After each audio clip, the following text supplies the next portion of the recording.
it's not too late to wish Happy New Year. We have gathered here on an, although during Happy New Year, but in unhappy circumstances. Some of you will ask, why so late? एक ये सवाल हो सकता है कि इतनी देरी से क्यों कर रहे हैं। तो हाँ, देरी हुई है, लेकिन वो जो हफ्ता होता है, क्रिश्चियंस का सेलिब्रेशन का हफ्ता होता है, हम उस दरमियान करने वाले थे, लेकिन शायद क्रिश्चियंस उसमें शामिल ना हो पाते और फिर हॉल का अरेंजमेंट वगैरह वगैरह करते करते 6 तारीख को करना पड़ा, आज के दिन करना पड़ा। थैंक यू वेरी मच, आप सब लोग यहाँ इकट्ठा हुए हैं इस मौके पर। और ये हमारे स्टेटमेंट में जो पीछे अवेलेबल है, हम लोगों ने कुछ हमलों का ईसाइयों पर जो हमले हुए हैं उसके कुछ के उदाहरण दिए हैं। जबलपुर में हुआ है, असम में हुआ है, मुंबई में 2 क्रिश्चियन लेडी पैम्फलेट बांट रही थी, तो उनको हैरान किया गया और उन पर ये इल्ज़ाम लगाया गया कि आप कन्वर्जन कर रहे हैं। और उनका नहीं, बस हम पैम्फलेट बांट रहे हैं और हमारे प्रोग्राम के लिए सबको आमंत्रित कर रहे हैं, इससे ज़्यादा हम कुछ नहीं कर रहे हैं। तो एक सवाल ये आता है, ऐसे prosecution.org उन्होंने पूरे भारत में क्रिसमस से संबंधित 80 ऐसे हमलों का रिकॉर्ड रखा है। उन्होंने 80 ऐसे हमले की लिस्ट बनाई है। अब ये कितनी क्रेडिबल है, इसकी गवाही तो मैं नहीं दे सकता, लेकिन हाँ, सभी का ये मानना है, सभी का ये कहना है कि इस साल कुछ हमले ज़्यादा ही बढ़ गए।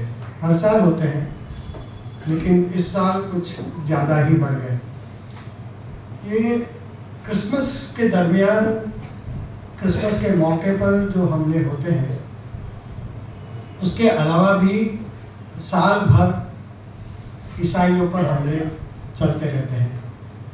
एक और ऑर्गेनाइजेशन है, association for defence of alliance, ADF, वो हर साल जैसे हम कितने दंगे होते हैं इस पर उसका स्टैटिस्टिक्स, उसका डेटा हम लोग इकट्ठा करते हैं, वैसे वो भी इकट्ठा करते हैं और हम उन लोगों को जानते हैं। नवंबर 2025 में नवंबर तक करीब 706 हल्ले हुए, 706 उतने हल्ले हुए साल भर, नवंबर तक, जनवरी से नवंबर तक 706 हल्ले हुए। ईसाइयों की प्रेयर मीटिंग्स पर हल्ले होते हैं, उनके घरों में जब पूजा करें तब हल्ले होते हैं, और चर्चेस पर भी अटैक होते हैं। और ये कुछ एक्सट्रीमिस्ट लोग करते हैं। मैं ये कतई नहीं मानता कि भारत के लोग या हिंदूज ये हमला करते हैं। मैं कि ये एक्सट्रीमिस्ट लोग करते हैं और उनका मकसद, ना वो रिलीजियस होते हैं, न ही उनका मकसद रिलीजियस होता है। वो हमला करने के पीछे उनके जो कारण है, हम तो संभावित कारण ये कह सकते हैं, नारायणपुर में या बहुत सारी जगह, झाबुआ में, जौनपुर में जहाँ हमले हुए 2022 में, 2023 में, तो हम वहाँ तहकीकात करने भी गए थे हमारे ऑर्गेनाइजेशन की तरफ से। और जो सामने बात आती है कि हमले क्यों होते हैं, अगर वो रिलीजियस नहीं है और ये 2 रिलीजन की लड़ाई नहीं है, तो ये हमले क्यों होते हैं, ये सवाल हमारे सामने आता है। तो उसका मेन वजह जो हम लोग जान पाते हैं वो ये है कि वो एक राजनीतिक कारण से करते हैं। वो राजनीतिक कारण से ईसाइयों के खिलाफ नफरत फैलाना चाहते हैं। उनको लगता है कि अगर ये नफरत फैलाना है ईसाइयों के खिलाफ, तो हिंदुओं को, हिंदू कम्युनिटी के लोगों को ईसाइयों से डराना बहुत जरूरी है। और वो कैसे डराते हैं? डराने का एक मुद्दा वो सामने रखते हैं कि ये धर्मांतरण करते हैं, इसलिए वो डराते हैं। इस मुद्दे पर वो डराते हैं। अच्छा, वो अगर कहते हैं धर्मांतरण करेंगे तो उनकी बात कितनों तक पहुंचेगी? 10, 12, 25, 50, 1000, 10,000 अगर वो पैम्फलेट निकाल कर बांटे तो वो चाहते नहीं है। उनका जो इल्ज़ाम है वो सारे अखबारों में और मीडिया में आना चाहिए। और उसका बेहतरीन तरीका क्या है? हल्ला करो, हमला करो। हमला करने से मीडिया उसको पकड़ता है और फिर उनकी बात चलाता है। तो ये उनकी स्ट्रैटेजी है। मैं कतई ये मानने को तैयार नहीं हूँ कि उनको भी भ्रम है कि ईसाई धर्मांतरण कर रहे हैं। वो धर्मांतरण का डर बताकर वो भी मानते हैं, वो भी जानते हैं कि ये डर जो है वो झूठ के आधार पर है। दूसरा उनका कारण होता है कि कुछ लोग, और मैं बार बार ये कहता हूँ कि वो धार्मिक नहीं होते, कुछ लोग ये हल्ला इसलिए करते हैं कि सस्ती पब्लिसिटी मिलने के लिए।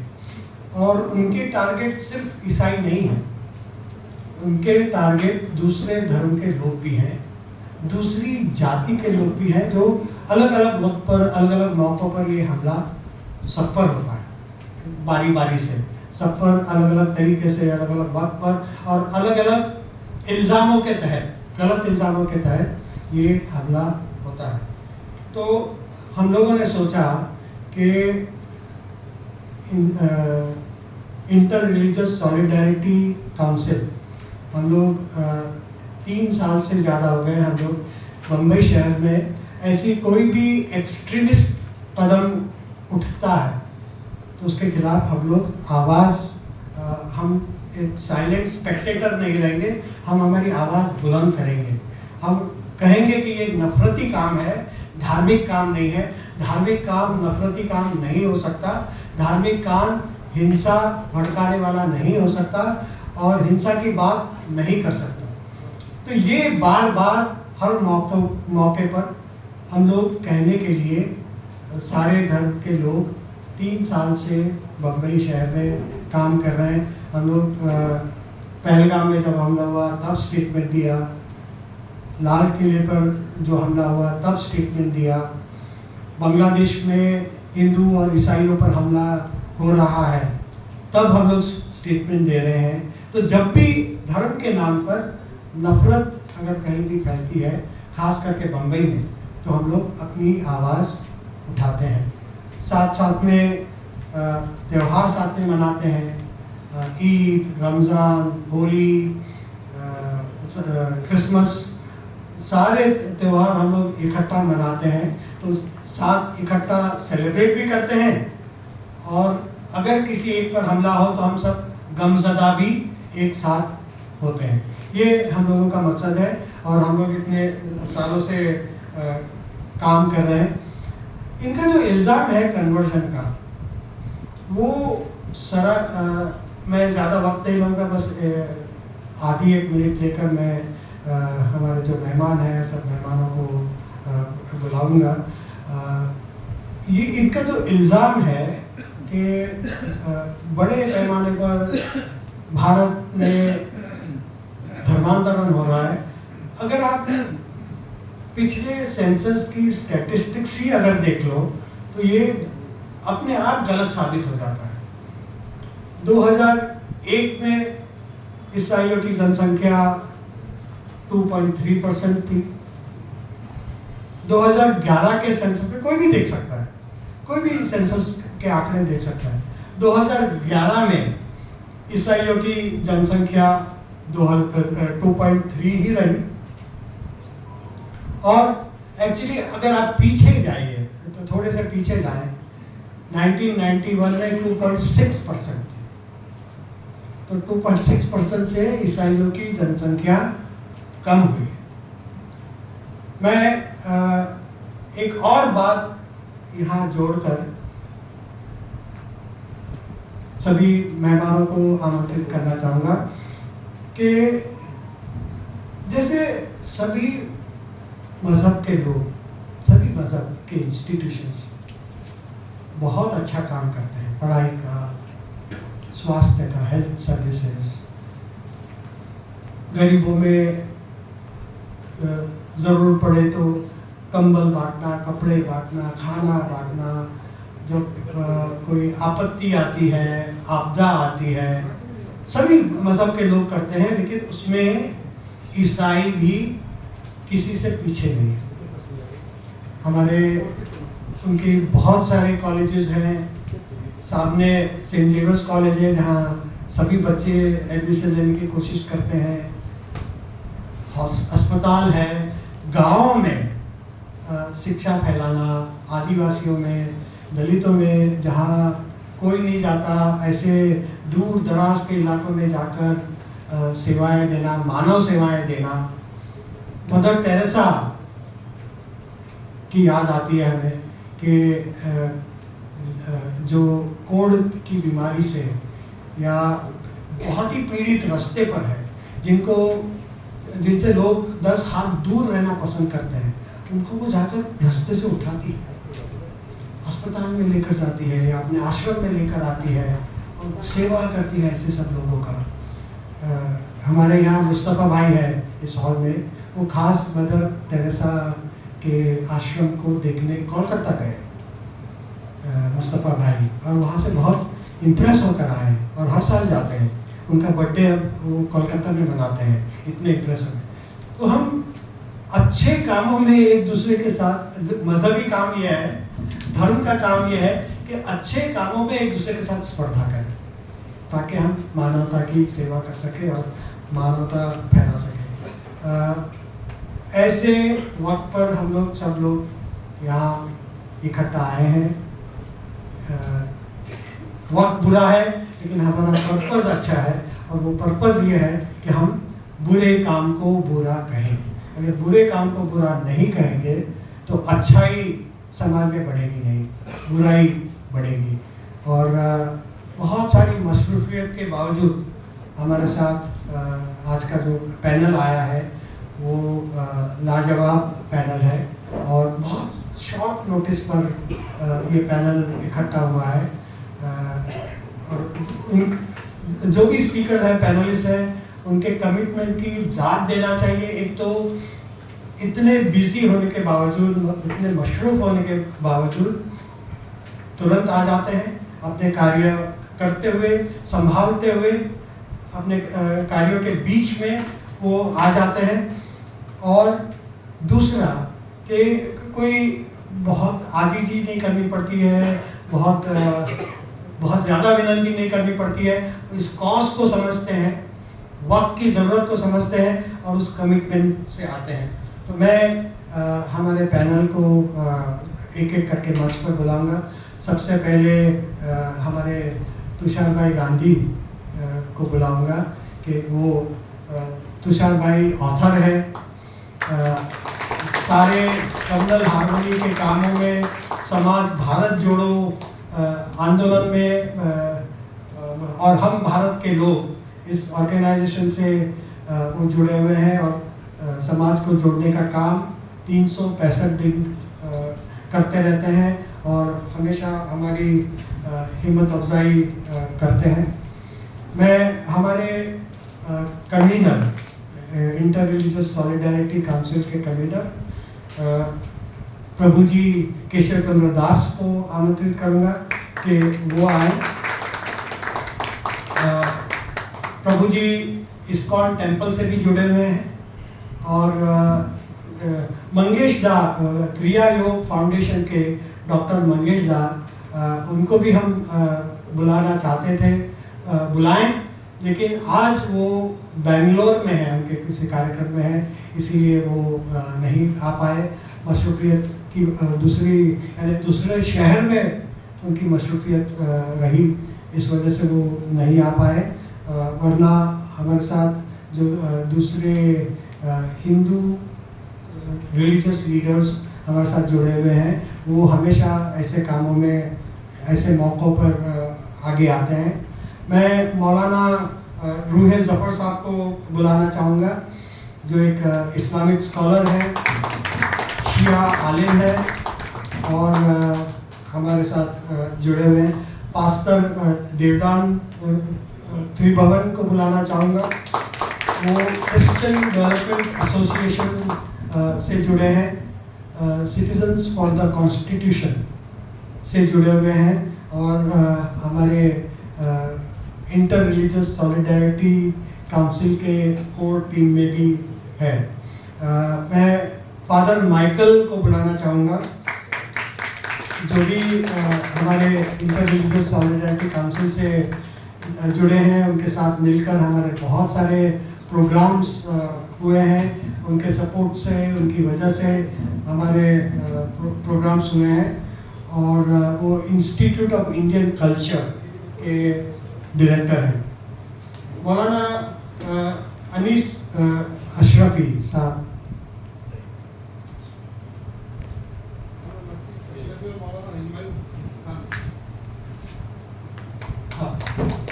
और मौलाना हुमायूं खान जमात इस्लाम। शुक्रिया। मैं सबसे पहले पास्टर देवदान त्रिभुवन से विनती करूंगा कि हमें ये शहर में हो क्या रहा है। भिवंडी में जब कुछ पास्टर्स पर हमला हुआ तो वो उनके साथ जुड़े हुए, हमें संक्षिप्त में बताएं। हम सब लोग एक 5 से 7 मिनट में अपनी बात रख सकें, ताकि गुफ्तगू ज़्यादा हो, इंटरेक्शन ज़्यादा हो, सवाल जवाब ज़्यादा हो, डिस्कशन ज़्यादा हो। तो मैं देवदान त्रिभुवन, पास्टर त्रिभुवन को आमंत्रित करूँ।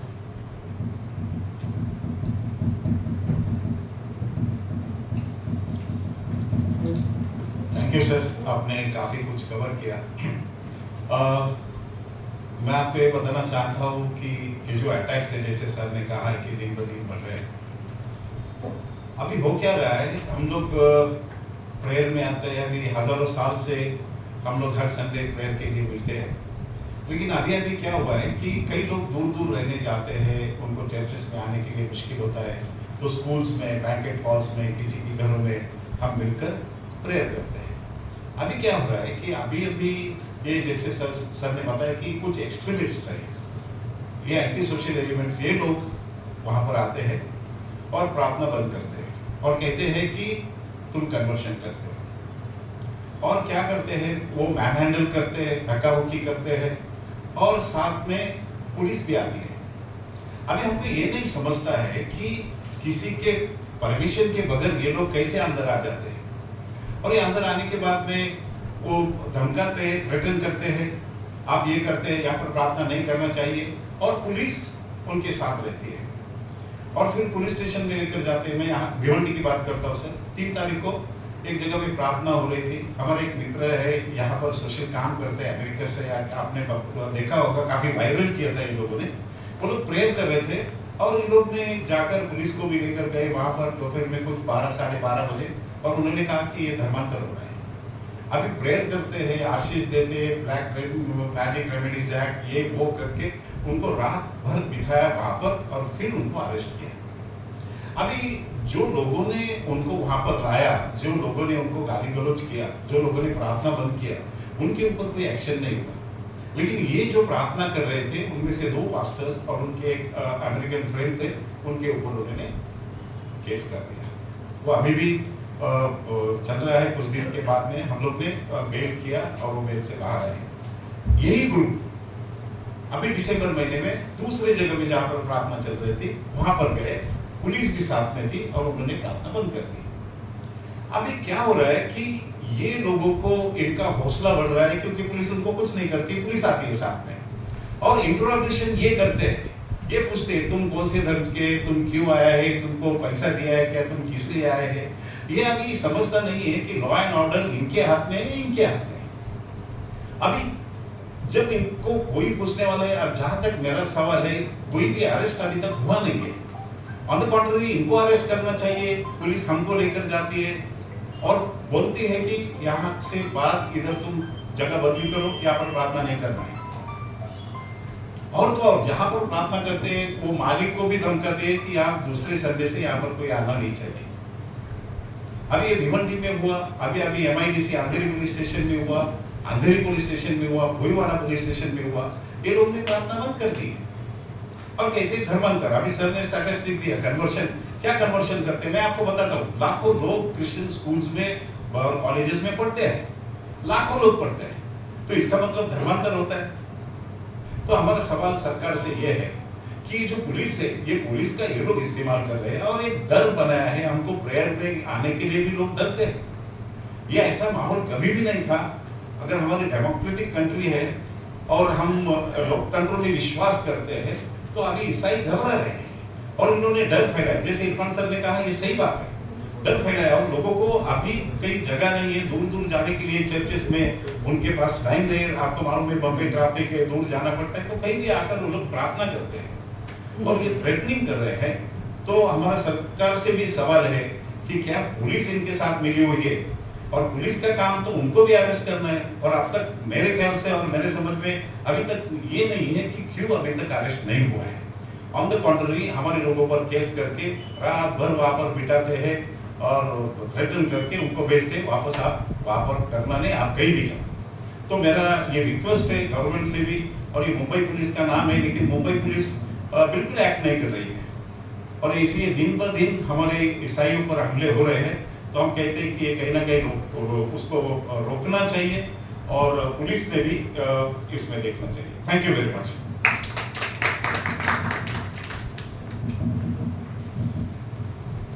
Thank you pastor Tribhuvan. मैं हालांकि हमले हो रहे हैं, हम इसको दो तरीके से देख सकते हैं। एक तो 80 हमले हुए prosecutor.com के स्टैटिस्टिक्स के अनुसार, एक तरीके से वो भी वैसे भी देख सकते हैं। दूसरी तरीके से ऐसे भी देख सकते हैं कि इस भारत में लाखों ईसाई और बम्बई में यहाँ क्रिसमस सभी धर्म के लोग मनाते हैं कल्चरली। प्रार्थना एक अलग चीज़ है, लेकिन कल्चरली यहाँ सभी धर्म के लोग पीसफुली क्रिसमस मनाते हैं। कुछ लोग हमला करने की कोशिश करते हैं, डराने की कोशिश करते हैं, और मेरा मानना ये है कि ईसाइयों को तो डराते हैं, लेकिन ईसाई से ज़्यादा वो हिंदुओं को डराते हैं कि ये धर्मांतरण कर रहे हैं और आप माइनॉरिटीज़ में हो जाओगे, बड़ी संख्या में धर्मांतरण हो रहा है। ऐसा हिंदुओं को भी उसी तरीके, दोनों को डराने का तरीका अलग है। ईसाइयों को फोर्स, पुलिस और गुंडागर्दी से डराते हैं, हिंदुओं को बातों से डराते हैं। और हिंदू भी फिर डर के अंदर जो लेकिन बम्बई में अगर एक भी केस हो तो बहुत ज़्यादा है हमारे लिए। एक भी नहीं होना चाहिए, एक भी बहुत ज़्यादा है। लेकिन मैं बम्बई वासियों को ये इतनी क्रेडिट दूंगा, सभी मज़हब के लोग, इतनी क्रेडिट तो दूंगा कि अब ये तुलना करनी चाहिए, उसके नेगेटिव एस्पेक्ट भी है, लेकिन एक अच्छा एस्पेक्ट भी है कि बाकी शहरों में जितना होता है, बाकी राज्यों में जितना होता है, उतना बम्बई क्योंकि कॉस्मोपॉलिटन है और सालों से हम त्यौहार इकट्ठा मनाते आ रहे हैं। लेकिन एक भी अगर हो तो बुरा है और उस पर हमें उस पर आवाज़ उठानी चाहिए, क्योंकि आज एक होने देंगे तो कल 10 होंगे बाद में, और सभी का चैन सुख छीना जाएगा। इसके बाद मैं प्रभु केशव चंद्र दास को आमंत्रित करना चाहूँगा कि वो हमें संबोधित करें।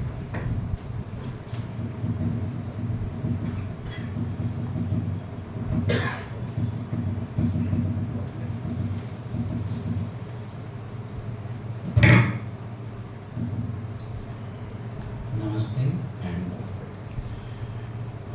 जैसे इरफान सर ने सभी को विश किया, wish very happy new year. At the same time यहाँ पे हम सब एकत्रित हुए हैं एक बहुत ही गंभीर विषय पर, जो कि अलग धर्म के ऊपर या violence which is based on religion and extremism, which is really very condemnable, and we have seen both nationally as well as internationally many such cases are happening, and only if good people, when they come together and they create the proper information, and then that this negative impact can be reduced and eliminated, just like Irfan sir said. Even we should not have one single case.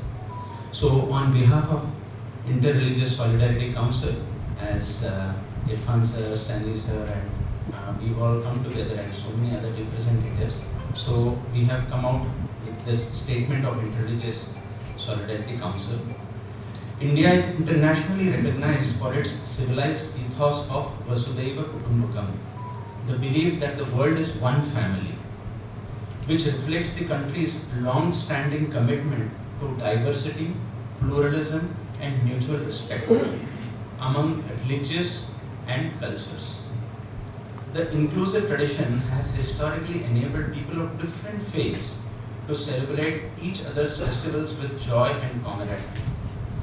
In this context, reports of attacks targeting Christian celebrations in the year 2025 across various parts of India is deeply distressing. In Assam, St. Mary's School in Panigaon village, Nalbari district, a church, St. Mary's School was vandalized, with festivals related items in the shops damaged and Christmas decorations set on fire, and provocative slogans being raised. Similarly, in Jabalpur, Madhya Pradesh, BJP city Vice President publicly abused and physically assaulted a visually impaired woman attending a Christmas feast. And similarly, in Rajasthan, Hindu extremists vandalized a school in Nagpur during Christmas celebrations also. In Mumbai suburb, 2 Christian women were harassed on December 11th while distributing pamphlets, just like Irfan sir had mentioned. So these are only examples of some of the attacks, and such attacks should be, and we condemn it in the strongest words. The Inter-Religious Solidarity Council, Mumbai, unequivocally condemns these acts of violence and intimidation in the strongest possible terms. We reiterate here that IRSC, Inter-Religious Solidarity Council, opposes all religious conversions using force or coercion or undue inducement, or by the use of fraudulent means, as it militates against the principles of genuine religious freedom. IRSC emphasizes that neither violence nor coercion has any place in religious discourses. No religion sanctions violence or hatred against followers of other faiths, just as no true faith can be spread through deceit or compulsion. India's rich philosophical heritage is grounded on the principle of yato mat tato par, meaning there are as many paths as there are number of opinions. This idea was eloquently articulated by Swami Vivekananda, who observed that these, just as rivers from different sources ultimately merge into the sea, diverse spiritual paths, though varied in their practices, lead to the same ultimate truth. The teachings affirmed the legitimacy of multiple paths of spirituality and God. This inclusive vision has shaped India's social ethos and enabled harmonious coexistence, influenced by the teachings of religious leaders such as Buddha, Guru Nanak, Swami Vivekananda, Kabir, Srila Prabhupada, Mother Teresa, and Nizamuddin Aulia. Mumbai in particular has long stood as an exemplary of a cosmopolitan and inclusive living, where Christmas is celebrated with enthusiasm among all religious communities, including all the other festivals like Holi and Muharram and all these festivals. So in fact, I personally and I have been participating in the Christmas festivals hosted by our the Archbishop Archdiocese and the Interreligious Dialogue Division by the Archbishop here, and it has always been presenting all the cultures in a very vibrant and in a very peaceful and to increase the solidarity amongst all religions. So the IRSC urges the authorities to ensure swift and impartial justice against the perpetrators of those acts of violence against based on religion, and to uphold the constitutional right to freedom of religion for all the citizens without fear or favor. The Council also calls upon peoples of all the faiths to reaffirm the spirit of solidarity, mutual respect and love. This shared moral foundation of all religions through dialogue and lawful means, rejecting both violence and coercion in favor of genuine understanding. Thank you all very much.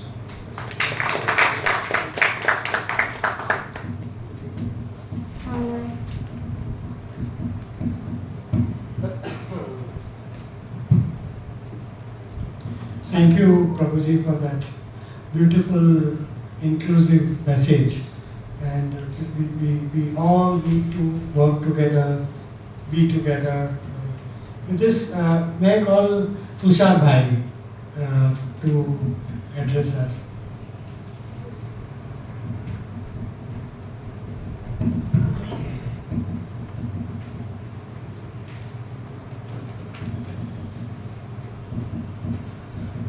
Thank you, Irfan bhai. I was hoping to be the last to speak, being the only atheist voice on the podium. I thought I would let all the religious representatives speak first, but it's fine. I'd like to apologize to everybody right in the beginning because I'm going to speak of few bitter things. First of all, I want to dissociate with what Irfan bhai has said, that it is a minority that is doing all these things and the majority is not vitiated. I think for too long we have been deluding ourselves, because we have to understand that for evil to succeed, good has to remain a spectator. And for too long, we, the majority, have remained spectators. Give me one example. एक उदाहरण मुझे दीजिए कि जहां ऐसी घटनाएं घटी हो और जो लोग इसे बुरा मानते हैं वो उसके खिलाफ वहीं पर खड़ा होकर उन लोगों के सामने दीवार बन के खड़ा रहे। एक भी मुझे उदाहरण अगर आप देंगे तो मैं मान लूंगा। ये हमारी मिली भगत है और इसके पीछे धर्म है, क्योंकि धर्म हमको सिर्फ एक रेस सिखाता है। हर धर्म का जो प्रैक्टिशनर होता है उसको ये बताया जाता है कि उसका ही धर्म सबसे बेहतर है, और यही चीज, यही सोच को लेकर हम दूसरों को तोड़ते रहते हैं और उसमें से ही दूसरे की भावना, the idea of the other comes from this notion of superiority of religions.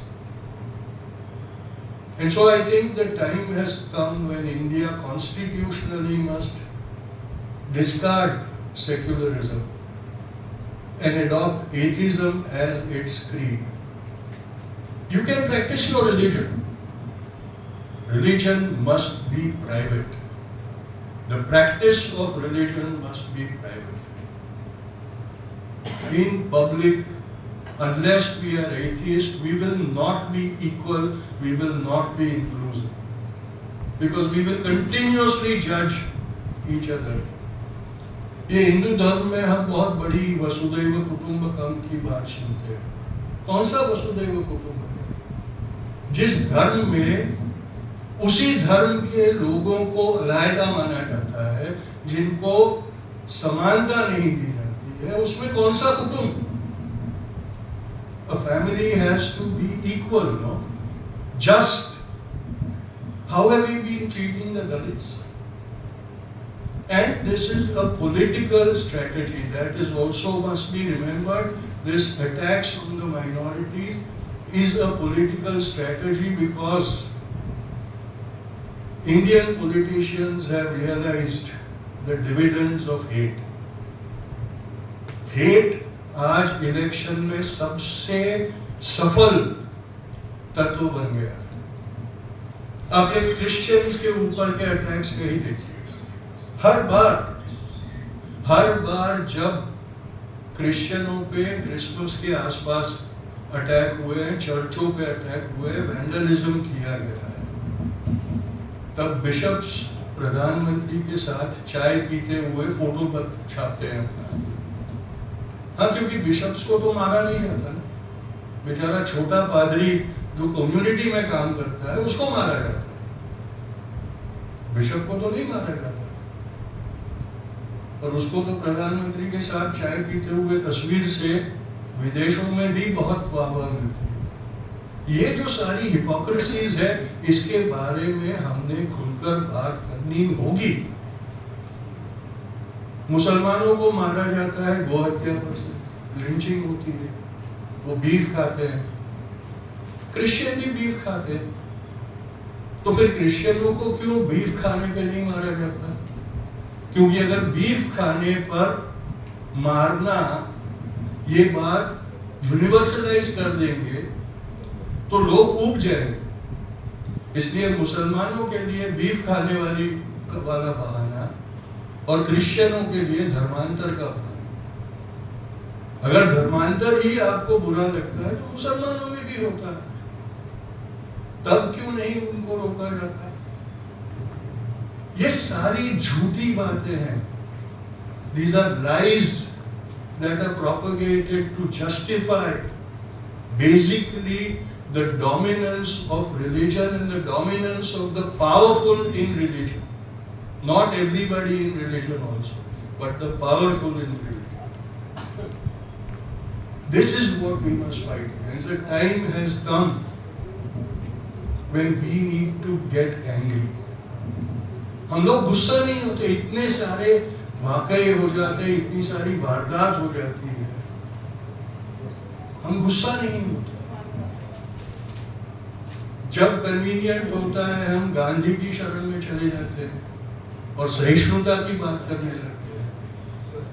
अब वक्त आया है जब हमें भगत सिंह का रास्ता इख्तियार करना पड़ेगा,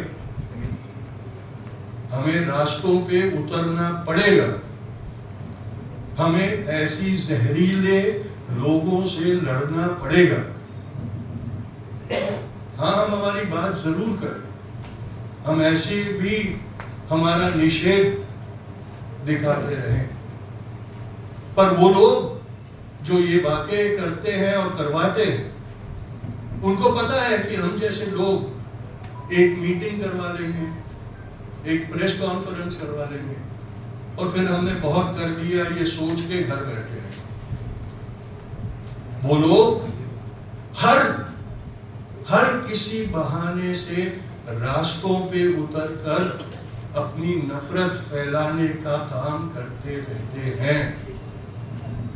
अब वक्त आ गया है कि मोहब्बत की दुकान से कुछ नहीं होने वाला, हमें मोहब्बत की जंग लड़नी पड़ेगी, तभी जाके इस मुल्क को हम बचाए रख पाएंगे।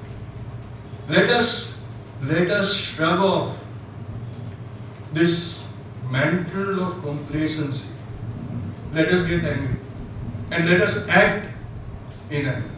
Thank you.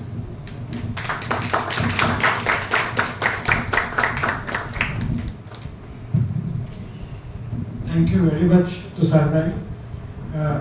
बाद में सवाल जवाब होंगे और आप आखिरी में बोलेंगे भी। Thank you for pointing out many bitter truth. और आपका जो पैगाम है मोहब्बत की जंग का, वो हम सब के साथ इस हॉल में जो भी बैठे हैं, मेरे ख्याल से हम सब के साथ रेजोनेट करता है। और वही जंग छेड़ने के लिए हम लोग यहाँ इकट्ठा हुए हैं। एक इवेंट नहीं, हम लोग ये प्रक्रिया चला रहे हैं, थोड़े स्लो है इस प्रक्रिया में। इस प्रक्रिया को और तेज करने की ज़रूरत है हम लोगों को भी, लेकिन एक प्रक्रिया हम लोग चला रहे हैं। और आपका जो बहुत सचोट मैसेज था कि जहाँ इक्वालिटी नहीं वहाँ कैसा परिवार, वसुधैव कुटुंबकम का जो नारा है कुछ लोगों के लिए कितना खोखला है, जो रिलीजन के आधार पर भेदभाव करते हैं या जेंडर के आधार पर भेदभाव करते हैं। और ये इस नफरत का और हिंसा का जो पर्पस आपने बताया कि जो पावरफुल लोग हैं, कम्युनिटी के अंदर जो पावरफुल लोग हैं, उनका डोमिनेंस, उनका वर्चस्व और मजबूत करने के लिए ये जंग छिड़ी है। So thank you very much, we all resonate with your message. और हम सब आपके अभियान के साथ जुड़ेंगे भी, जुड़े भी हैं और मजबूती से जुड़ेंगे। हमें इसी कोशिश की ज़्यादा ज़रूरत है। इसी के साथ मैं मौलाना रूहे जफर साहब को बुलाना चाहूँगा कि वो हमें कुछ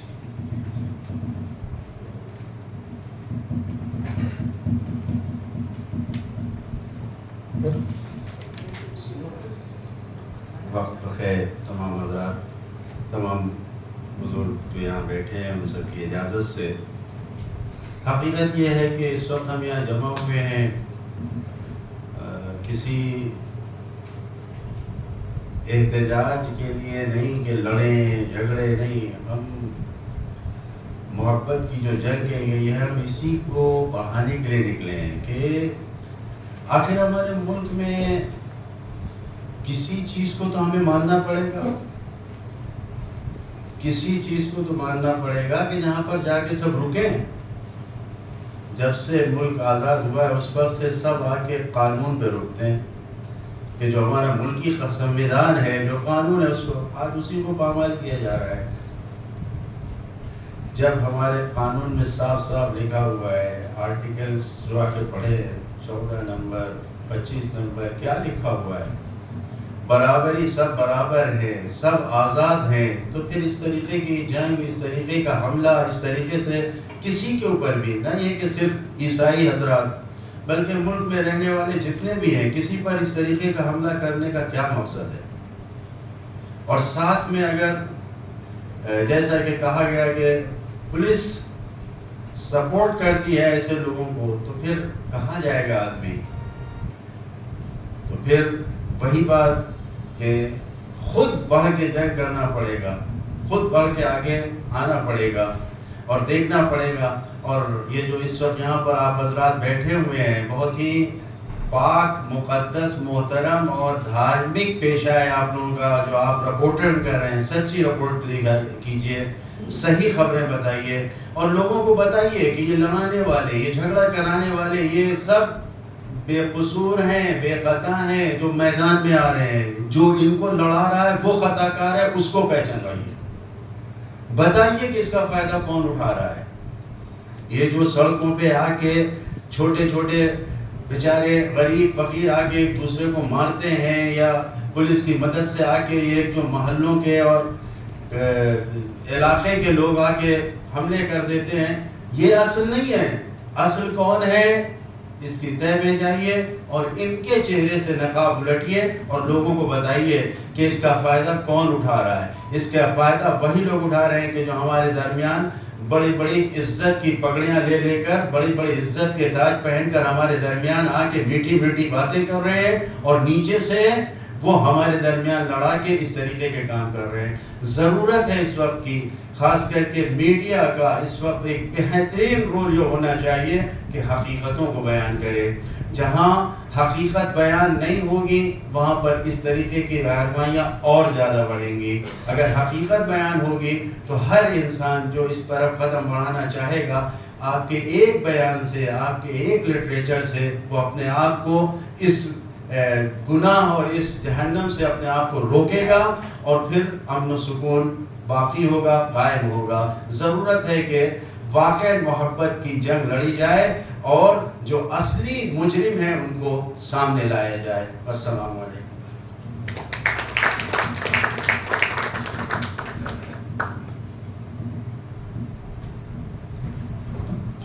मौलाना रुहैल ज़फ़र साहब ने बहुत ही अच्छी निशानदेही हम सब लोगों को की कि आखिर में इस नफरत की राजनीति से फ़ायदा किसका होता है, उसको ढूंढे हम और ये खोजेंगे तो हमें पता चलेगा कि वो शराफत के चोले पहने हुए हमारे सामने आते हैं और दरअसल यही लोग हैं जो हम सबको इस नफरत की राजनीति को बढ़ावा भी दे रहे हैं और इसका फ़ायदा भी उठा रहे हैं। इसके बाद I like to call Father Michael to address us.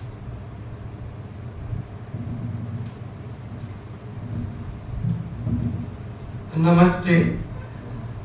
I am one of the last speakers. A lot of things has been said, but I would not like to repeat what has been said, agreeing to all the points which have been pointed out here.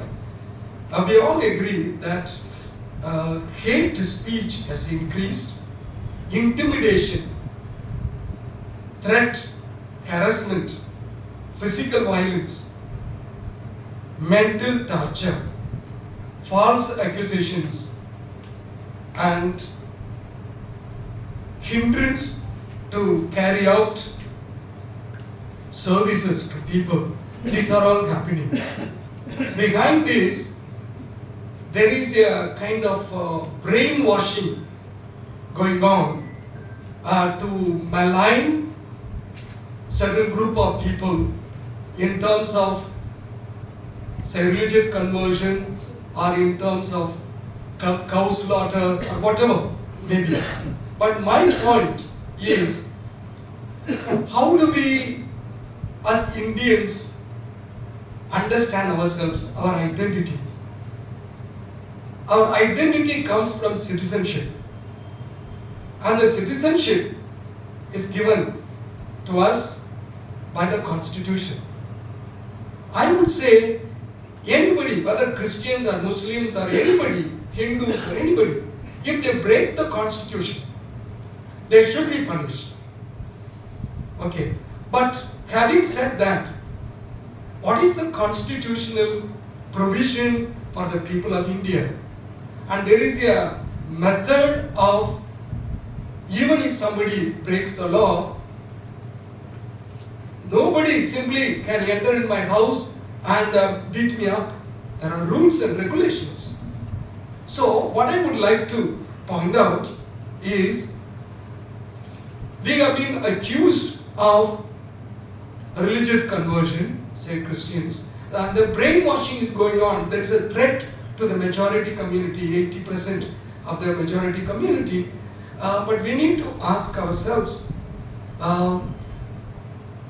where I am, except one, the rest are all Hindus. And we are there as a family for more than 50 years. You can come and check any time whether they have been intimidated, or they have been asked, or they have been given some kind of inducement to become a Christian. They are very good to us. No, we celebrate Diwali, we go for a Moharram festival, and Buddhist pagoda we visit, and we are running a program known as BIRD, Basics in Interreligious Dialogue. We want our Catholics, our Christians to know about other religions. For this, we don't teach, though as a priest, I have studied philosophy of all religions. and theology, but we don't teach about Islam, we don't teach about Buddhism, or we don't teach about Hinduism. We call those who are practicing the religion to come and speak to us, the Catholics. What is Hinduism? So that our Catholics really get the insider's view of what the faith is. Similarly, all religions. And also, we are running 74% of our students in our institutions. We are serving for other religions. 74%. If conversion is so, we can ask those students, those who are studying, was there any intimidation or any inducement for them to become a Christian? Similarly, 80% of the healthcare and the institutions like Home for the Aged, leprosy and all that. You know, I visited a center in Orissa where we are running a leprosy home. A whole village is a leprosy village because they have been discriminated, and how our priests, our own companions, I myself was so much taken up how they put their hand when somebody asked, why are you touching such a person with leprosy? You will get it. But why don't you use a glove? When they asked, they said, this man will not be able to feel me if I use a glove. So we need to touch them. That is what we are doing in the Home for the Aged and all that. But we need to understand the majority community have been influenced by certain ideological positions. So I would like to appeal to you to understand us in what we do. For example, Jesus told us, our Master, at the end of time, I am going to judge you only on one of the criteria. That is, when I was thirsty, you gave me water. When I was naked, you clothed me. When I was in prison, you came and met me. And so these, when the people began to ask, when were you thirsty? When were you naked? When were you in prison that we came and met you?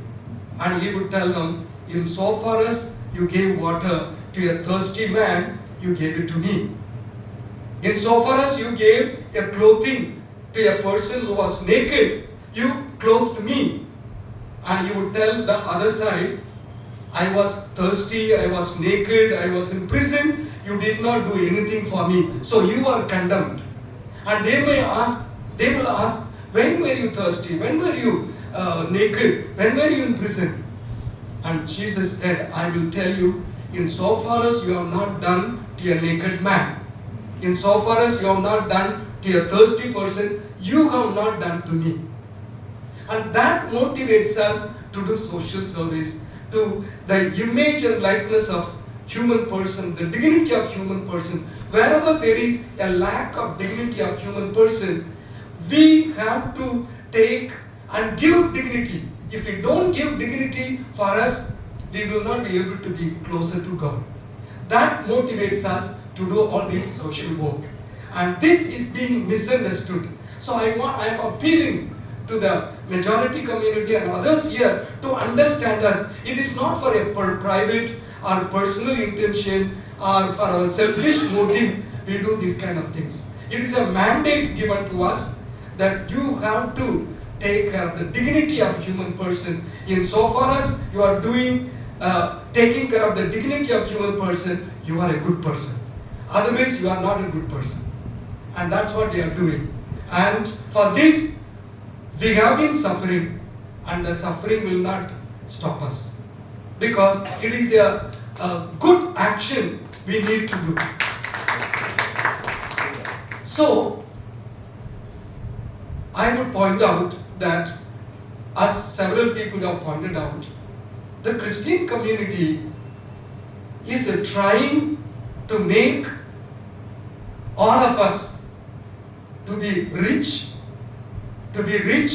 in the eyes of God, to be loving persons, to enhance the dignity in front of the nations. We all will work for our country because we love our country. This is our country. This is our soil in which we have been born. We cannot go anywhere else. So we love our country. We serve our people. Please try to understand us and let us work together to make our country a great nation, an exemplary nation before all the countries. Thank you very much.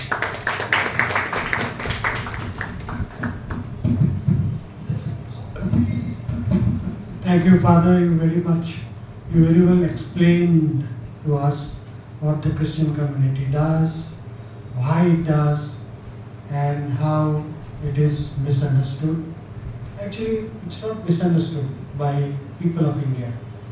It's misunderstood by, as Tushar Bhai pointed out, by people who are motivated to perpetuate their domination over majority of people. A minority, a powerful minority within communities, and I'm saying communities in plural, they all want to perpetuate their dominance. And you also pointed out, as Maulana Ruhe Zafar also pointed out, that ultimately where we should all be anchored. We should be anchored in the Constitution of India. We should be anchored in rule of law. So if somebody is doing things that you think is illegal, then your role is to complain, activate legal procedures and legal redressals. If you think somebody has done wrong, don't take law in your own hands. If you do so, then you are not at all justified. In fact, one verse in Quran also says that most pious amongst you, addressing the entire world and all peoples, most pious amongst you is one who is most just and who does good work, taqwa. That is what Quran also says, as you pointed out, without discrimination. And we should welcome all these selfless acts by every religion, including by Christian community. I'm reminded here of a couplet, Urdu couplet. उनका जो फर्ज है वो अहले सियासत जाने, हमारा पैगाम है मोहब्बत जहाँ तक पहुँचे. With this, I now invite Maulana Anis Ashrafi.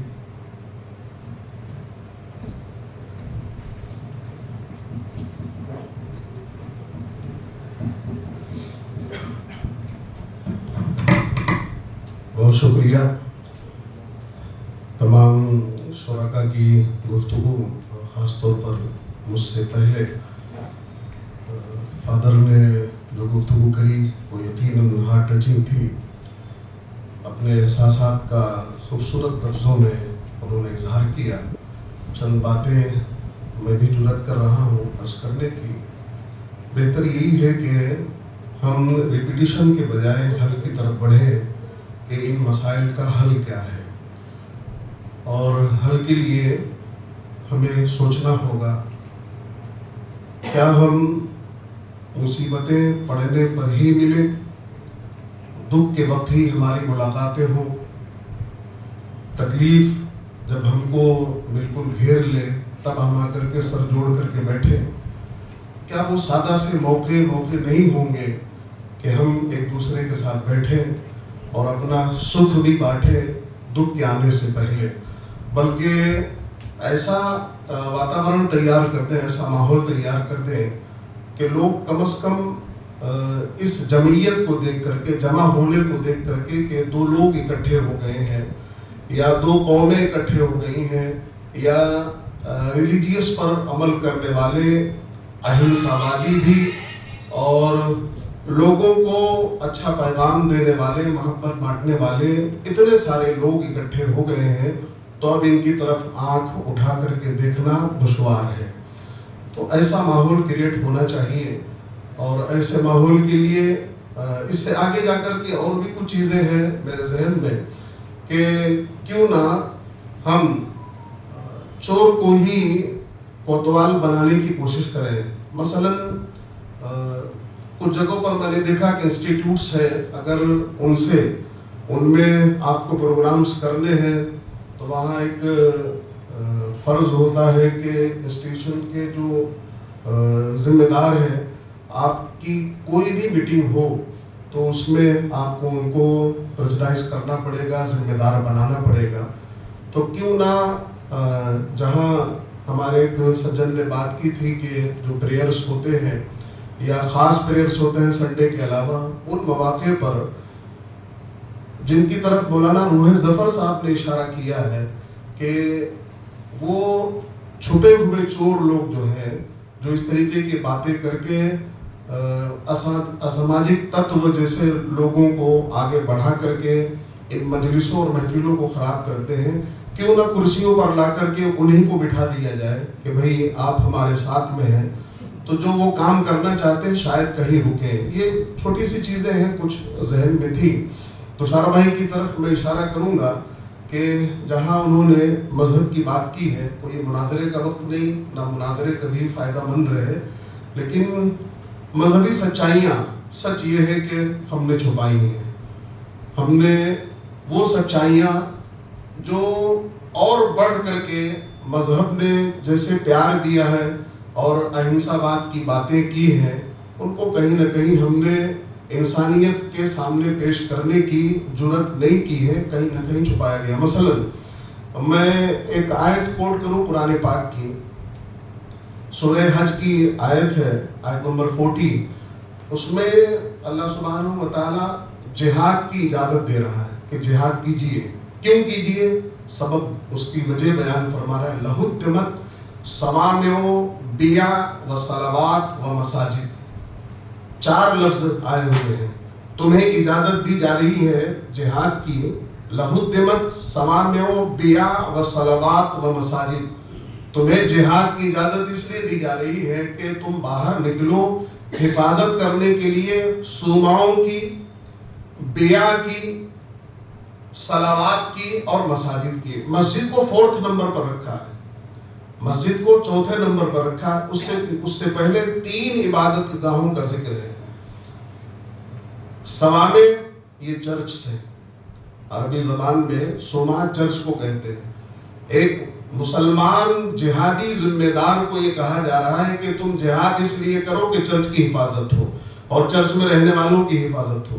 बिया वो यहूदियों की इबादत गाहों को कहा गया है। सलावात ये भी उस जमाने में जो मजूस थे उनकी इबादत गाहों को कहा गया है। और फिर 4थे नंबर पर मस्जिद की बात की गई। हमने बहुत कम इसको जिक्र किया है कि हमारी जिम्मेदारियां ये भी हैं। तो आज इस जिम्मेदारी को अपने ऊपर आयद करते हुए मैं अपनी पेशकश करता हूँ कि हमारे ये अहबाब जो है सर जोड़ करके एक बार नहीं बार बार बैठे और बार बार बैठ करके एक अच्छा पैगाम जो है समाज में दें, उन लोगों को भी जो हमसे नहीं जुड़ पा रहे हैं और उन लोगों को भी जो जुड़ने से डर रहे हैं और उन लोगों को भी जो डराने का काम कर रहे हैं। हमारे यहाँ पुलिस है, खैर पुलिस के इरादे कुछ मुतज़लज़ल और गलत दिखाई देते हैं, लेकिन जो हमारे पास राइट्स हैं और जो कानून है, अगर हमने अपनी कोशिशों से उन कवानीन को मद्देनजर रखते हुए खुद उन पुलिस वालों पर भी कार्रवाई की, एक इलाके में एक पुलिस स्टेशन में एक पुलिस वाले पर कार्रवाई हो गई, तो आप देखिए कि नक्शा बदल जाएगा। बहुत शुक्रिया।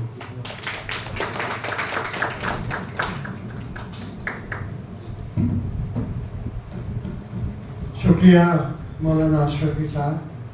हम लोग इसी कोशिश में हम सब साथ में इकट्ठा आए हैं कि आप जो जिहाद कह रहे हैं हम जिहाद करें। मैं कहूँगा कि हम जिहाद करें भारत के संविधान की रक्षा करने के लिए, भारत में जो मज़हब की आज़ादी दी गई है उसकी रक्षा करने के लिए।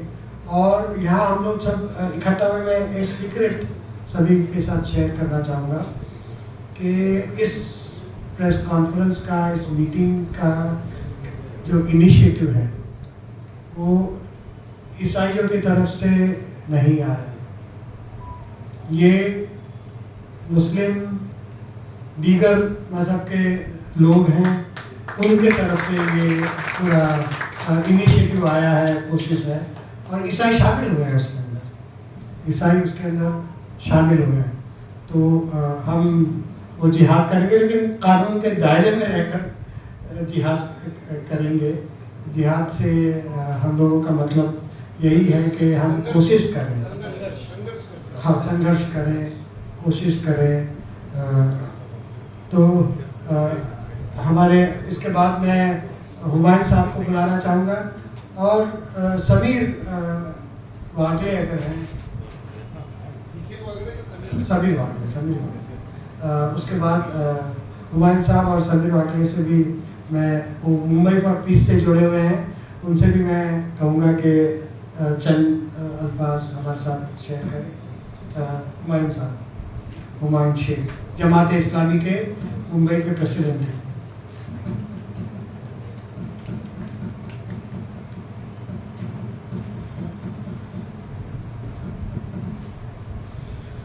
आप सभी जो यहाँ मौजूद हैं उनको मेरी शुभकामनाएं और मुबारकबाद। नए साल की तो दे चुके हो, ये आना, आपका यहाँ बैठना, ये इसलिए मुबारकबाद के काबिल है कि ऐसे टॉपिक्स पर लोग आते नहीं हैं, मिलते नहीं हैं, बैठते नहीं हैं। जब किसी पे जुल्म होता है, जब किसी को बर्बाद किया जाए, उनके पर नाइंसाफ़ी की जाती है, उस वक्त लोगों का निकलना ज़रूरी होता है। तो आप लोग निकले हैं, आप लोग यहाँ आए हैं, इसलिए आप लोग मुबारकबाद के काबिल हैं। अल्लाह के रसूल मोहम्मद सल्लल्लाहु अलैहि वसल्लम ने एक बात कही थी कि अपने सहाबा से, कंपेनियन से बात कही कि देखो, तुम जो लोगों के लिए खैरख्वाह बनो, और चाहे वो जालिम हो या मजलूम हो। तो कंपेनियंस का है कि मजलूम तो समझ में आती है बात को, हम उसको मदद करेंगे, कुछ उसके साथ परेशानी आ गई है उसको देखभाल कर लेंगे, लेकिन जालिम की मदद कैसे करेंगे? तो अल्लाह के रसूल ने कहा कि उसको जुल्म करने से रोक दो, ये जालिम की मदद है।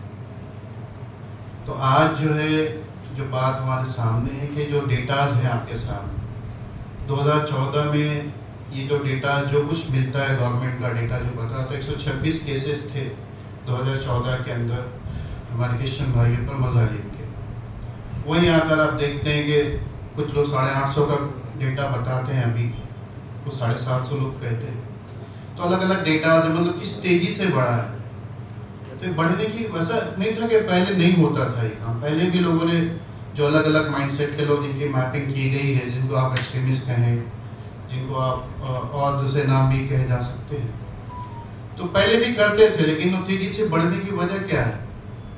तो यकीनन आप लोग समझदार लोग हैं कि जब ऐसे लोगों को हुकूमत का सपोर्ट मिलता है या हुकूमत उनके साथ आ जाती है, तब ये तेजी से बढ़ता है। तो यही वजह हमारे सामने आती है कि चाहे एडमिनिस्ट्रेशन हो, चाहे नेतागण हो, चाहे पूरे जो लोग समाज हो, इनको कहीं ना कहीं सपोर्ट मिला है, इन लोगों को सपोर्ट मिला है इन लोगों का, इस वजह से ये तेजी से बढ़ा है। एक बात और समझ में आती है, वो बात समझ में आती है जब समाज के अंदर ऐसे लोगों, जो लोग इस तरीके से कुछ काम करते हैं, लोगों पे जुल्म करते हैं, वीडियोस बना के डालते हैं और कहते हैं कि हमने ऐसा किया है, तो इनके पीछे क्या मानसिकता होती है? तो इरफान भाई और तमाम लोगों से मैं सहमत हूँ कि धार्मिक मानसिकता तो कभी नहीं होती, लेकिन ये एक बात जो समझ में आ रही है कि ऐसे लोगों को हुकूमत ने जब सपोर्ट किया, चाहे बिल्किस बानो का केस हो, चाहे आप दारा सिंह वाला केस उठा के देखिए, ऐसे लोगों को अप्रिशिएट किया, फैसिलिटेट किया। तो जब फैसिलिटेट होते हैं, अप्रिशिएशन उनको मिलता है समाज से या कुछ लोगों से, और उनको कहीं ना कहीं कुछ और हासिल होता है, तब ऐसे लोगों को बढ़ावा मिलता है। तो उनको महसूस होता है कि अब आसान सीढ़ी अब चढ़ने की ये ज़्यादा अच्छा है, इतना स्ट्रगल करने से बेहतर है कि ये काम करो तो ज़्यादा आसानी से आप आगे बढ़ जाओगे। तो ये भी आप देखेंगे कि इसमें ये एक बहुत बड़ा पहलू रहा है। एक बात और जो बात समझ में आती है कि ये जो इश्यूज हैं, तो सभी जानते हैं कि ये इश्यूज एक प्रोपेगेंडा है, एक झूठ के ऊपर है, चाहे वो धर्मांतरण का मामला हो या दूसरे तमाम मामले, जिसकी कोई बेस ही नहीं है। तो हम लोगों को ये ऐसी देने की जरूरत नहीं है कि हम ये अच्छा काम करते। सब लोग जानते हैं, दुनिया देखती है, मदर टेरेसा के नाम से लेकर दुनिया के तमाम लोग देख रहे हैं कि हमारे क्रिश्चियन भाई यहाँ पर क्या काम कर रहे हैं। लेकिन बस एक प्रोपेगेंडा फैलाना है, कुछ चीजें हासिल करना, इस वजह से है सब चीज। अब करें क्या? जो बात हमारे साथी ने भी कही कि करना क्या है, तो बात डॉल्फी भाई मौजूद है यहाँ पर, उन्होंने अपने प्रोग्राम में बात कही थी जब मणिपुर का केस हुआ, मणिपुर के मामले पर बात यही है कि समाज के अंदर इंटर समाज में कुछ कोशिशें करने की जरूरत है। इंटर समाज से मुराद ये कि क्रिश्चियन समाज में, हिंदू समाज में, मुस्लिम समाज के अंदर ये कोशिश करे, ये बात करे, समझाए अपने लोगों कि जुल्म अगर कहीं पर भी होगा तो तुमको उसके लिए उठना होगा। अपने लिए सिर्फ उठना नहीं होता, और उसके वो उठना तो एक कौमियत होगा, एक कुछ लोगों के लिए होगा। लेकिन जब सबके लिए उठते हो, जिसकी तुम्हारे मजहब ने, तुम्हारे दीन ने जिसकी तालीम दी है, तब उसका उठना इबादत है, तब इसके लिए अल्लाह, गॉड सब खुश होंगे तुम्हारे। तो ये बात समझाने की जरूरत है। और इसी के साथ ये कि ये दूसरी कम्युनिटी के साथ उनका रिलेशन और मजबूत करना पड़ेगा। आप खुद कुछ इंटरनल एक्टिविटीज के तहत अपने साथ ही जीते रहेंगे तो मसाइल खत्म नहीं होंगे, बल्कि हमारी ऐसी गैदरिंग, चाहे वो मस्जिद के अंदर हो, चर्चेस के अंदर हो, गुरुद्वारास में हो, टेम्पल्स में हो, जहाँ पर मुस्लिम चेहरे दिखने चाहिए, जहाँ हिंदू चेहरे दिखने चाहिए मस्जिद के अंदर, वो माहौल बनाना पड़ेगा। तब ये जो नफरत होती है धीरे धीरे खुद खत्म होना शुरू होती है। जब आपका एग्जिस्टेंस, जब आपका वजूद, जब आपका एंगेजमेंट एक दूसरे का शुरू होता है, तब दूसरी चीजें कम होना शुरू होती है। ये काम हम लोगों को करना होगा। तीसरी बात जो इसमें बात समझ में आती है कि मुकाबला जो है वो मजहबी नाम नेहाद या जो लोग अपने आप को मजहबी कहते हैं उनसे ही है, और मुकाबले के लिए उसी रास्ते से ही आगे बढ़ना पड़ेगा। वो तमाम धर्मगुरु जो अब तक चर्चेस में है, मसाजिद के अंदर है, उनको अपने साथ लोगों को ये समझाना पड़ेगा कि मुकाबले के लिए हम लोग निकलें, आगे बढ़े, और मजहबी रास्ते से आगे बढ़ाना पड़ेगा, ताकि उनके समझ में आए कि ये हमारा, ये तमाम लोगों का दायित्व है, फर्ज है कि हम लोगों को राइट्स मिले हैं, कॉन्स्टिट्यूशन ने जो हम लोगों को आज़ादी दी है, उसके तहत हम लोग सब मिलकर आगे बढ़े। ये चंद बातें थी। धन्यवाद आप लोगों का।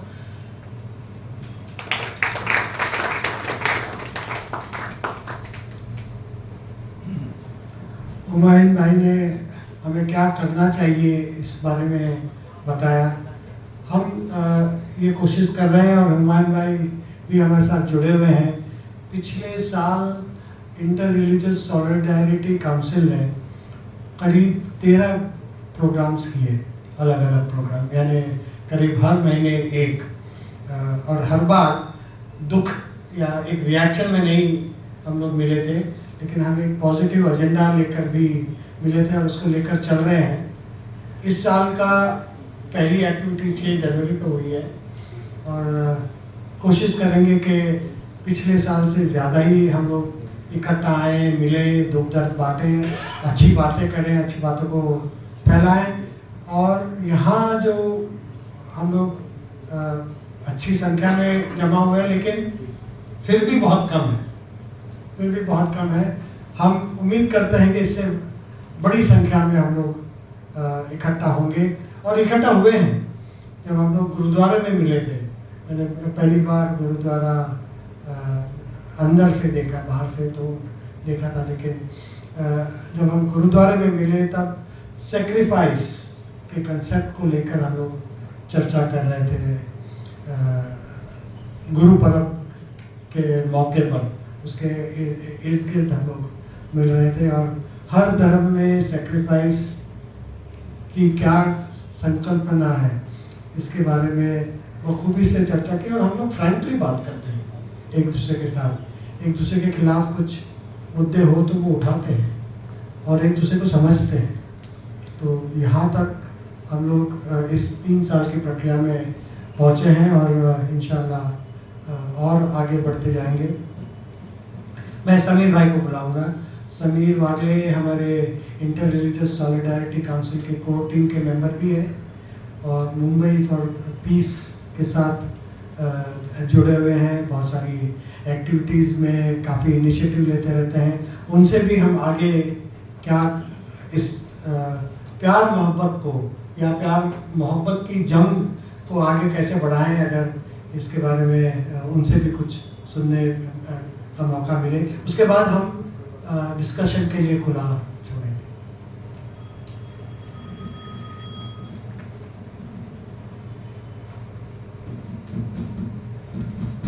So I'll be very brief.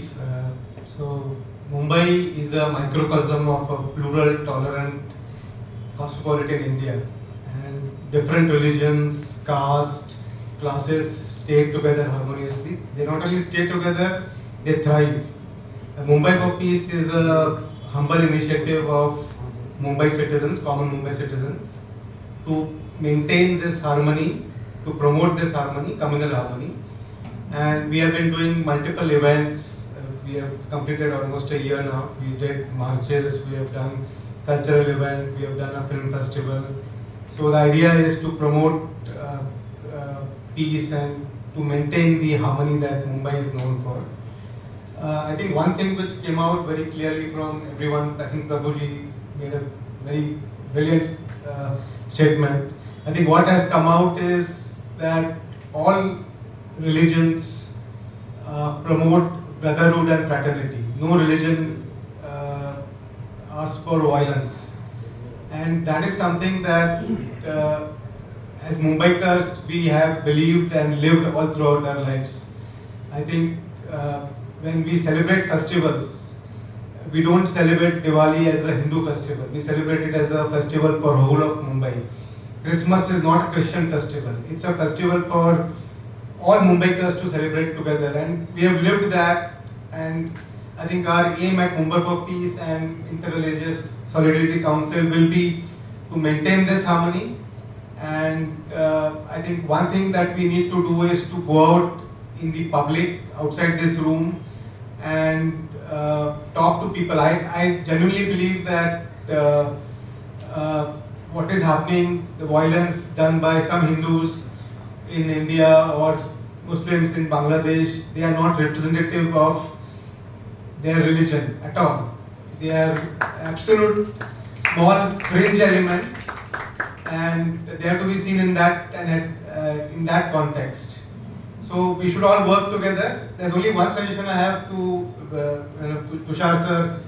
I think he said Mohabbat ki jang. I think jang is this thing of violence. I think we should say Mohabbat ki andolan. Mohabbat ki movement is something, is my humble suggestion to him. But I agree with him that we have to go to the masses and start that movement. Thank you. We open up for discussion. Any questions? Please identify yourself, introduce yourself, your organization, if you belong to an organization. And yes, Mustafa bhai. I would like to congratulate you for organizing the event. Yeah. Can you give him a mic? Mic, please. Can you give him a mic? Some mic. Come here. या आप आगे आ जाइए। Better. Mustafa भाई। It's okay. Go in the front and please speak. Yeah, we can hear you clearly. We can't see you behind. We are all facing in the front.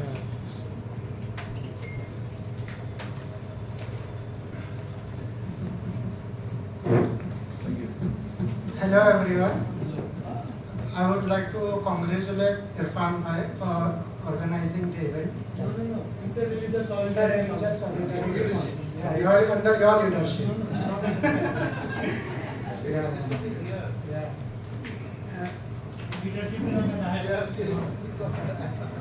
You and communications. All that. I would like to congratulate the team, entire team. Yeah. So my question is, the person influential people, the person who has a power, it seems they have got the license to split the funds. I see in media, politician, businessman, religious leader के झूठी बात करने का जैसा उनको तो licence है उनके पास. तो in that situation what we can do? How we can challenge that? There is a very big situation in front of us. That's it. We'll take some more questions together. Thank you. Thank you. वो एक mic वहाँ से ले लेना था ना तो आसान ही है. उसके बाद होता है पीछे. I can speak loudly, so I don't need to come. Yes, you may speak from there. Okay. No, I just want to share something in connection with what Maulana Aziz has said. Last Sunday, when I was on my way to church, suddenly out of the blue, a man comes up to me from behind and says, "Good morning, madam." And he had all that, saffron clothes. He had a BJP, banner on him. And he had the mala and everything, and he looked like a BJP man. So he says, what? Hallelujah. So I said, how are you saying that? And he spoke a lot about Jesus. He knew a lot about Jesus. I don't know where he got the information, but he was telling me.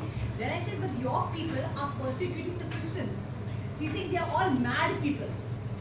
He's saying, I don't agree with what they are doing. And then I said, but that's very sad what they are doing, because see, he understood the faith of Christianity, and he was for the Christians, but he was not very, he did not condemn the BJP as such, but he said what they were doing is wrong. And then he says, can you please pray for me? I was just taken aback. I said, are you sure you want to pray? He said, yes. He bent his head and he said, then I told him, I said, see, I'm going for my prayer service. We meet here every Sunday. Like you said, invite them to the fellowship, invite them to the place of worship. I told him, I said, see, I'm going to my prayer service. We meet here every Sunday at 10 o'clock. If you want to come, you're most welcome. It's open for any and everybody. He says, this Sunday I have some appointment. I cannot go, but I will try to come next Sunday. So, there are a lot of people, even among the Hindus and the BJP, who are not really in favor of what's happening around with the other people, torturing the Christians and torturing the Muslims. So I want to thank that. His name is Vikram, and he told me his name and he shared. So I agree with what you said. Invite them into your place where you have worship.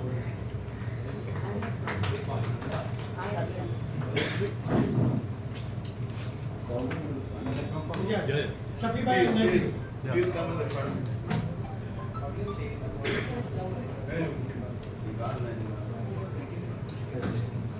Good afternoon and good evening to everybody. I am Advocate Shafiq Ali. Now, some of my friends say that we have to make an appeal to the society. I don't agree with it. Now, minister themselves today, Mr. Devendra Fadnis, he says mayor will be only Hindu and he will be Marathi. No, where is the constitution gone? What is constitution says? Are we complying or observing the sanctity of the constitution? तो उसके बारे में आपको सोचना पड़ेगा. नारायण रानी का लड़का बोलता है मस्जिद में घुस-घुस के मुसलमानों को मारेंगे. दूसरी बार बोला कि मुसलमानों को हलाल गोश्त खाते हैं तो खाना नहीं, आप झटका गोश्त खाओ. ऐसी तरीके से मिनिस्टर ये करते हैं. वो उमर खालिद को 5 साल या 10 साल से सजा होती है और इन लोगों को सजा नहीं, उसका क्या कौन करेगा? ये तो बड़ी सीरियस बात है. तो मेरा कहना है कि जब तक पॉलिटिकल रेवोल्यूशन होएगा नहीं, जब तक हालत सुधरेगी ना. आजकल क्या हुआ है कि political people are supporting society. Extent is not that bad. Now, my experience, though I am a very secular, our mother tongue is almost like Marathi. I studied in Marathi. Sanskrit was one of my subjects. You wrote a book in Marathi. Marathi. I wrote Islam and Muslim, which was acclaimed and I was given award. Now, many people they say that we had a misconception about Muslim religion. मराठीत बोला ना थोडं. मराठी बोलण्याचा मतीत अर्थ काय की सर्वसामान्य सामान्य माणूस हा काही जातीवाद नाही आहे, पण जातीवाद निर्माण केला जातो, तर त्याचा प्रतिबंध तुम्ही कसा करणार? ख्रिश्चॅनिटी सुद्धा तेच आहे. मी मध्ये 4 ठिकाणी मला ऑफिसची आणखी जागा पाहिजे होती, सगळं झालं. त्याला विचारलं नाव काय काजी मराठीमध्ये आपल्या काजी आहेत का? मग तो म्हणाला ते मराठी कसे बोलतात? आता इथे तुम्ही सांगता मराठीत बोला तुम्ही, आणि आम्ही मराठीत बोललो तर मराठी कसं बोलतात? आणि मला 4 ठिकाणी शेवटी त्यांनी डिस्क्लोज केलं की त्यांची जात कोणत्या? मी म्हटलं बाबा माझी मुसलमान नाही, आम्ही मुसलमानांना जागा देणार नाही. 1 नाही 4 ठिकाणी. आणि ज्याची जागा होती ते म्हणाले माझी जागा आहे, त्यामुळे तुम्हाला सुद्धा आम्ही बाहेर घालू सोसायटीच्या. So this is the situation, real situation. So how, even I am telling Christianity also, they say the Muslim हमको नहीं मांगता बाजू में. I'm sorry to say, this sort of equity there, unless you calculate the secular atmosphere, or you come together, then this is not going to go away. So let us think this way. First thing, you pass a resolution, what Devendra Fadnavis called, Uddhav Thackeray, that this is objectionable, there should be taken strict action against them. That is my suggestion. That will subside the present situation of communal hatred, whether it is against Muslim, Christian or anything. That's all. I just have some remarks to make. Somebody said that the government should be made accountable, the police should be, made accountable to the government, but the police is the government. So there is no difference between them. It is the police, the government that is asking the police to do what they do. And another thing is, I feel that in a city of millions, 100 people here is a shame. You need to go larger because you're speaking to the converted. And there is a saying that I will tell you, it doesn't apply to you as far as money goes, but there's a saying that if you have a thing to sell and go and whisper in a well, you're not so apt to get the dollars as he who climbs a tree and hollers. So what you need to do is you need to holler loudly and to a larger number of people. So, and it's wonderful, even this little, I'm sorry to say that there's no Parsi on the religious team. I'm really ashamed of that.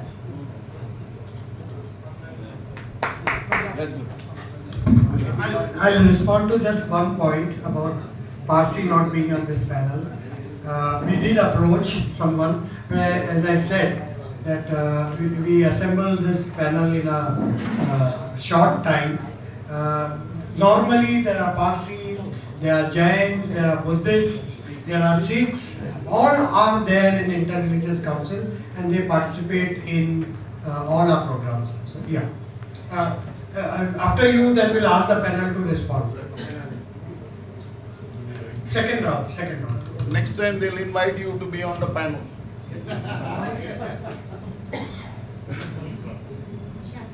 Point to be noted.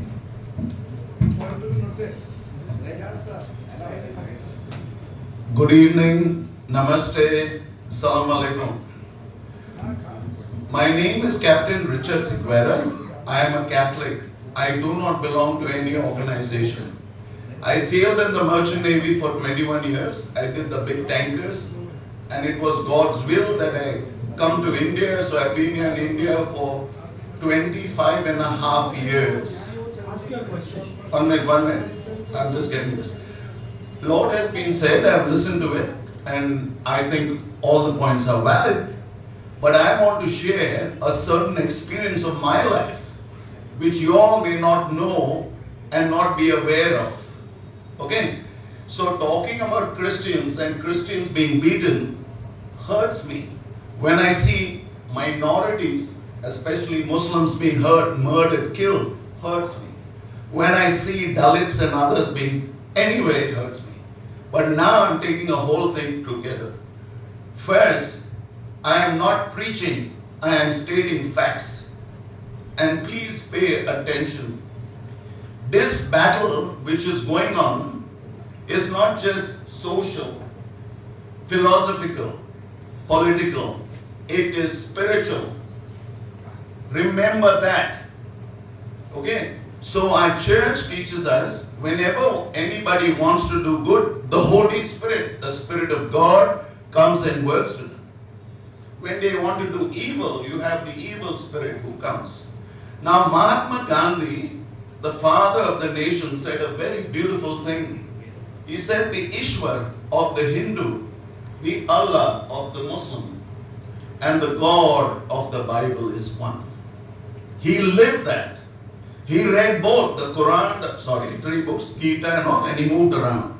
Now, if we are fighting principalities and powers, it's a spiritual thing. It is first a spiritual battle. Okay? So it starts with prayer.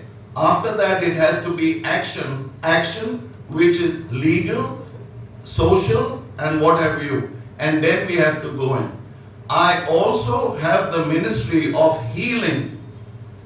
Exorcisms. I'm an exorcist. I come under the Bishop of Bombay. And I've also raised the dead to life. 1 minute. Please, 1 minute, I finished.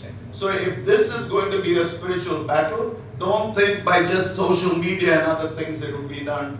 You need God's help, the Holy Spirit, and His grace to win. And we will win. Thank you. Mother Tony, Mother Tony.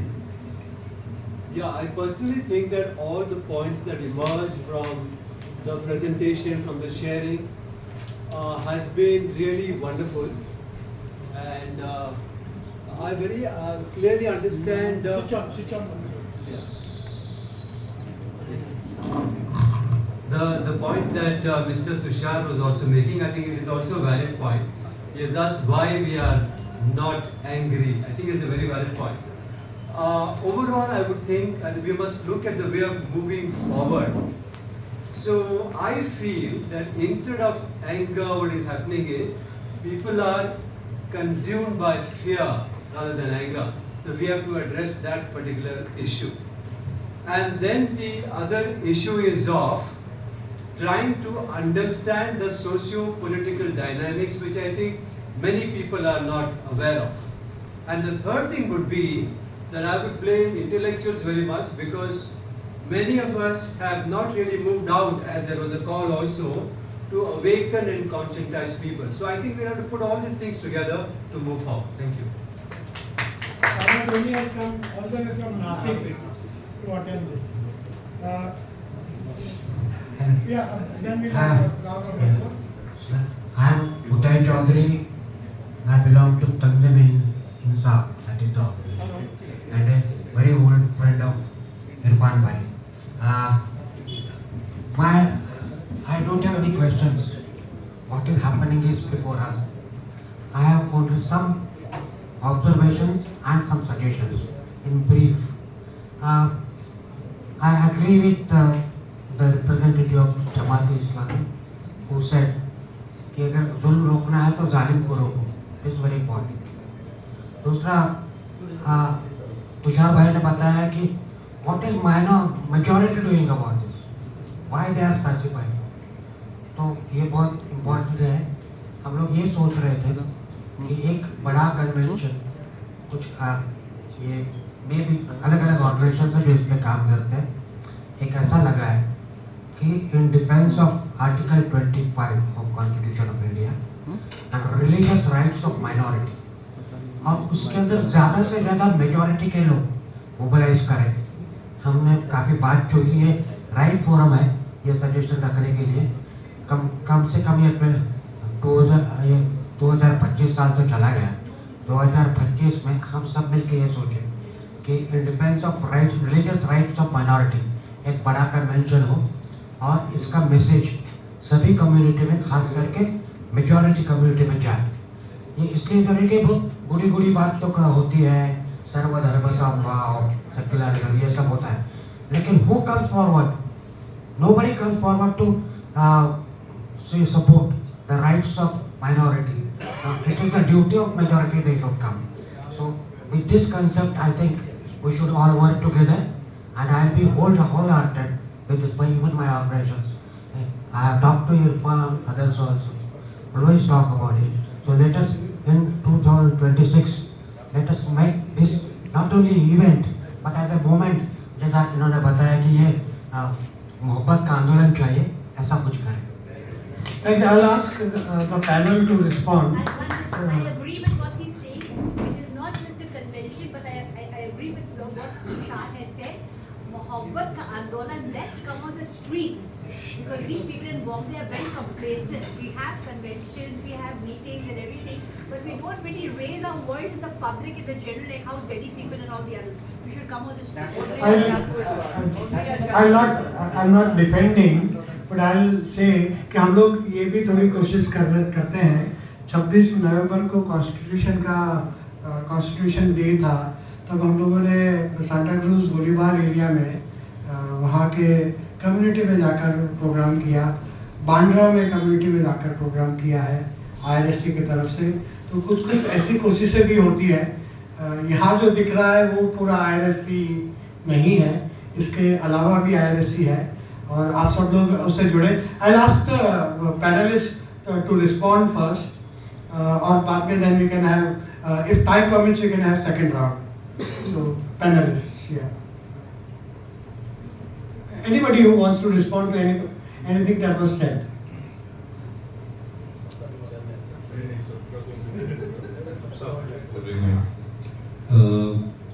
बहुत बहुत शुक्रिया आप सबका. जब मैंने कहा कि मोहब्बत की जंग लड़नी है तो हमने जंग का मतलब वो वॉर फ्रंट का नहीं लेना चाहिए. समाज को सुधारने की भी एक जंग होती है, वो जंग के से कभी कम नहीं होती.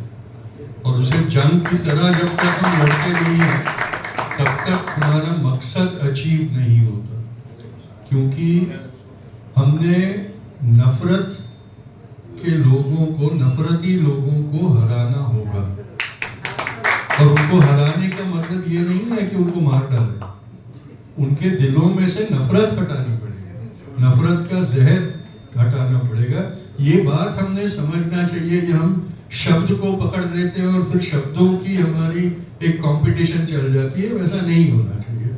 2 साल पहले 9 अगस्त को मैंने यहीं से बगल में से अंजुमन इस्लाम में एक फंक्शन हुआ था मुस्लिम कम्युनिटी के साथ, और तब मैंने एक सुझाव दिया था कि 1942 में इसी शहर में एक क्रांति हुई थी और बापू ने अगस्त क्रांति मैदान से अंग्रेजों भारत छोड़ो का नारा दिया और उसके बाद भारत के नागरिकों ने अंग्रेजों को मजबूर कर दिया कि वो आखिर में इसे छोड़ के जाए. तो मैंने ये सुझाव दिया था कि अब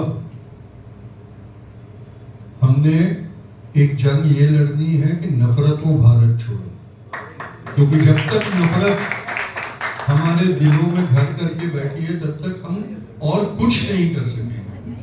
और जितना प्रखर युद्ध 1942 में आजादी के लिए लड़ा गया था, उतना ही उसी तरीके से हमने नफरत के खिलाफ की जंग लड़नी पड़ेगी. Yes, and Meher, you disappointed me. I'm sorry to say this. You pointed out that there was no Parsi on the dais. I was hoping you would point out there's no woman on the dais, because prejudice against women is as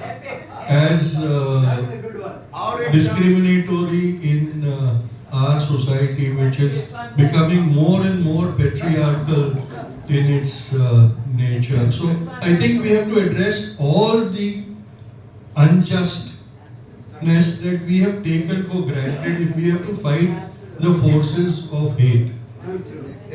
Because it is not only the violence of hate, the thought is equally violent. This is what we need to address. Thank you very much, all of you, and I'll not monopolize the mic myself. Everybody else must also give their opinions on this. Tushar bhai, we did approach a Sikh woman, Professor Surinder Kaur. She couldn't be here, and we approached. But this was one point I said. We approached Rajni Bakshi also. Unfortunately, even she could not join. And in fact, when you pointed out that there's no Parsi, I was going to make the same point. I said, let me not expose myself. But I was going to make the same point that not only Sikhs, Jains and others are not there, but no woman is there on the dais. Yeah. So there are three more questions, and then yes, okay. तो जैसा कि अभी हमारे अनीस साहब ने भी कहा और हुमायूं जी ने भी कहा, the best way to overcome this or to challenge this problem which we are facing is that between the communities we create positivity and there is more participation. Just as we were discussing, Rohit Zafar Sahab has sent me a message that the definition of Allah, यहाँ कहते हैं He is the only one, means that there is only one Lord. Allah is eternal refuge. He never begets nor is born. And this same definition is there in the Hindu scriptures. He himself pointed out.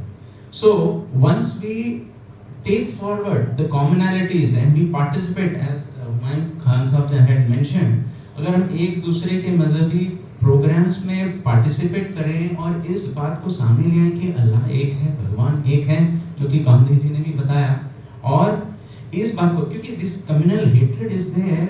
If you see Palghar में भी कुछ समय पहले, कुछ सालों पहले 2 साधुओं को मारा गया है ना, in so many different places. In Bangladesh things are happening different places. So this it is motivated by the people, by some vested interests. So if we can overcome this, and for that हमें चाहिए कि एक दूसरे के programmes में, और IRSC का यही मकसद है कि हम एक दूसरे के खुशी में, दुख में सब एकत्रित होकर के भाग लें, ताकि हम ये पॉजिटिविटी का संदेश पूरे मुंबई में, भारत में, पूरे दुनिया में इसको फैलाएं, ताकि ये जो पूरे विश्व में हम देख रहे हैं ये हो रहा है. और ये कलयुग का, दिस इज द कलह means quarrel and fight. So that is what is happening. But we have to overcome through the message of God, and that's what Chaitanya Mahaprabhu, जब जैसे इन्होंने कहा ना कि अगर मारना होगा तो सबको खत्म करना होगा. चैतन्य महाप्रभु जब आए थे तो नित्यानंद प्रभु उनको 2 जगह मदाई करके 2 miscreants were there, they were hitting them. तो Chaitanya Mahaprabhu came with the Sudarshan Chakra to kill them. But then Nityananda Prabhu himself, he fell down on his feet and he requested, अगर आप इनको मारोगे तो आपको सबको मारना पड़ेगा. Because this evil mentality is there in everyone's heart. तो उसको हृदय से मारना है. That is through glorifying the Lord. जैसे हम अल्लाह का ग्लोरिफिकेशन करें, भगवान का ग्लोरिफिकेशन करें, गॉड का ग्लोरिफिकेशन करें, तो पॉजिटिविटी से हम ये जो गलत चीजें इसको खत्म कर सकते हैं. Thank you. Anybody else on the panel who wants to respond? Okay, we'll take Dolphy, you, and then you 3 more, but please be very brief. We just have 5 more minutes. So I'm Sheldon. I'm a journalist, freelance journalist right now. First of all, I will thank all our Muslim brothers who are very outright and bold. They are. And I, being a Christian, I have known that in the Bible it is written 365 times, don't fear.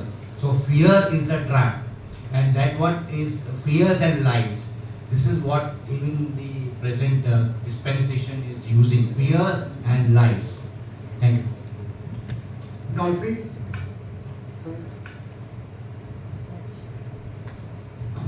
पहले तो मैं BJP को और RSS को शुक्रगुजार करना चाहता हूँ, क्योंकि ये जो वातावरण चल रहा है उसके हिसाब से हम बार मिल रहे हैं.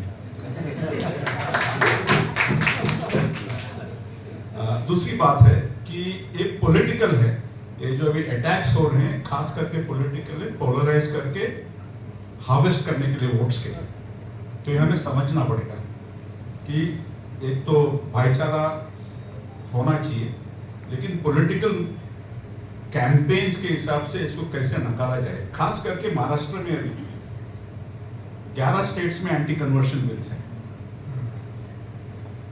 और महाराष्ट्र में शुरुआत हुई है, उनको नागपुर में उनको इंट्रोड्यूस करना था एंटी कन्वर्शन बिल, लेकिन यहाँ काफ़ी हंगामा हुआ और लोकल इलेक्शंस के हिसाब से, म्यूनिसिपल इलेक्शन के हिसाब से उन्होंने ये अभी फिलहाल स्थगित किया है. लेकिन डेफिनेटली मार्च अप्रैल में वो इंट्रोड्यूस करेंगे। और उन्होंने कहा है कि मच मोर स्ट्रिक्टर, आपको मालूम होगा कि अमित शाह जब इलेक्शन कैंपेन में थे एमएलए के लिए, तो उन्होंने कहा था, फिर फडणवीस ने असेंबली ने कहा है कि हमको ये इंट्रोड्यूस करना है।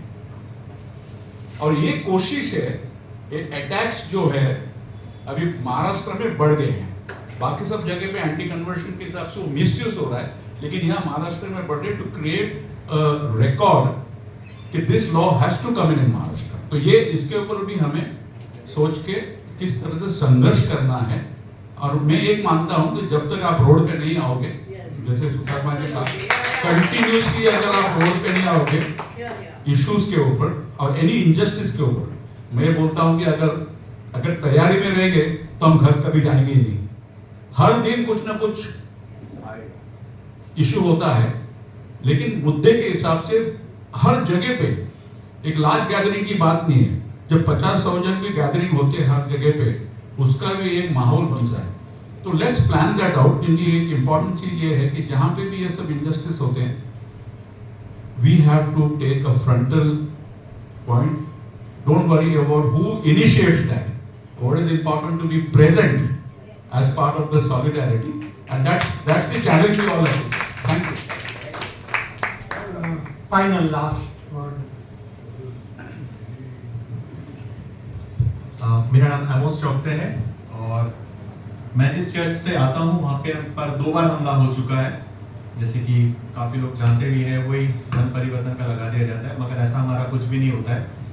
हम किसी के भी मंदिर में जाके, किसी और के जगह में जाके उन्हें कभी भी दखलंदाजी नहीं करते, उन्हें हम कभी भी परेशान नहीं करते। हम अपनी जगह पे करते हैं, हम खुला रखते हैं, जो आना चाहता है वो आए, हम कुछ भी गलत नहीं करते, फिर भी हम पर ऐसा किया जा रहा है।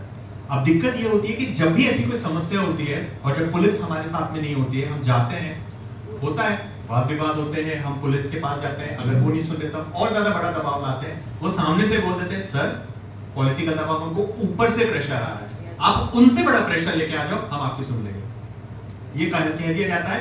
कई बार कहते हैं, कई बार हम इतने समझदार हो चुके होते हैं कि हमें समझ में आ जाता है। हमारे पास में एक ऐसी हेल्पलाइन या एक नंबर या ऐसा ग्रुप होना चाहिए कि जब भी ऐसा कुछ हो, फिर चाहे वो हिंदू के साथ हो, मुस्लिम के साथ हो, क्रिश्चियन के साथ हो या SC ST हरिजन किसी के भी साथ हो, आप उस नंबर पे कॉल लगाते हो तो आपको इतना कॉन्फिडेंस होना चाहिए, मैंने कॉल लगाया, ये लोग मेरे लिए आ जाएंगे। एक सीधा उदाहरण मैं देता हूँ, आप जब दोस्ती करते हो तो मजहब देख के दोस्ती नहीं करते हो। आपको जब फोन आता है दोस्त का, अरे भाई पंगा हो गया है, तो आप ये नहीं सोचते कि यार ये हिंदू है या मुस्लिम है, नहीं वो मेरा दोस्त है, मैं जा रहा हूँ उसके साथ, या तो पिटूंगा या तो मारूंगा। हम मारने पीटने की बात नहीं कर रहे, लेकिन साथ खड़े रहने की बात कर रहे हैं।